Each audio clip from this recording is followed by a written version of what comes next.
Assalomu alaykum aziz vatandoshlar. Mana xudo xolasa nasib bo'lsa mana yangi taqotanli kavartamizni boshladik. Go'shtimizlar bir qismini bir ko'rsatadiganlik uchun mana ko'rib ketganlar ham ko'rib turibdi. Mana qarang, mana lahm, faqat lahm, qop-qora lahm go'shtlarimiz mana o'g'izli go'shtlar ajratib olgan lahm go'shtlarimiz mana bironta bir mol yog'ini qo'shmaymiz bizlar. Mana har bitta go'shtlarimiz bor. Mana shunday go'shtlar mana. Har bitta go'shtimizni bor, yaxshilab oling. Mana go'shtimiz faqat lahm, qop-qora ho'kizli go'shtidan qilamiz mana. Mana shunaqa. Nega ziravorlarimizni mana ziravorlarimiz bilan tanishtiramiz. Mana bu zanjabilimiz bu. Zanjabil. Mana bunisi sumbul. Mana bunisi murch. Mana shu zira. Kashnik o'zimizda mana shu tabiiy ziravorlardan foydalanamiz.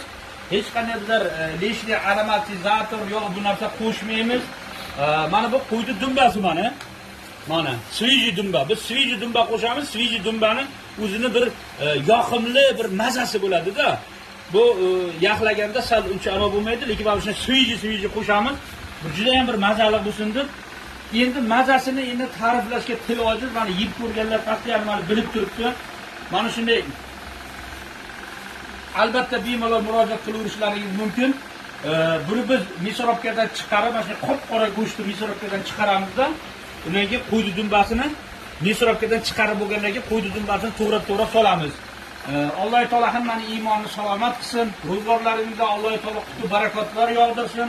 Biz har bitta qilayotgan ishimizni albatta batahorat qilamiz. Ustozlarimizdan, arzlarimizdan hammasini so'rab, har bir qilayotgan ishimizni duo asosida qilamiz. O'zimizni mana shu farishtalar o'lkamizga iloyim ko'z tegmasin. Bu dunyoda ham oxiratda ham sharmanda qilmasin. Erta jannatlarda payg'ambarimizning safida, sahobiylar, tobiinlar, tobiinlar safida jannatlarda Alloh taoloning jamolini Alloh taolo o'zi ko'rsatsin. Kimga yaxshi niyatlar qilsa, Allohning farishtalari tushib turar ekanki, o'zingga ham deb turar ekan. Biz yurtimizdagi har bitta rahbarlarni, tadbirkorlarni, imomlarimizni, har bitta o'qituvchilarimizni, har bir yaxshi insonlarni duo qilamiz. Farishtalar o'zingga ham deydi, hammani ro'zg'origa qutli barakotlar yog'ilsin. Hozir butun dunyoni havasi kelib turgan o'lkamizga iloyim ko'z tegmasin. Salomat bo'linglar, sog' bo'linglar.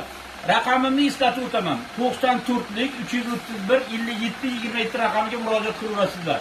Sog' bo'linglar, salomat bo'linglar.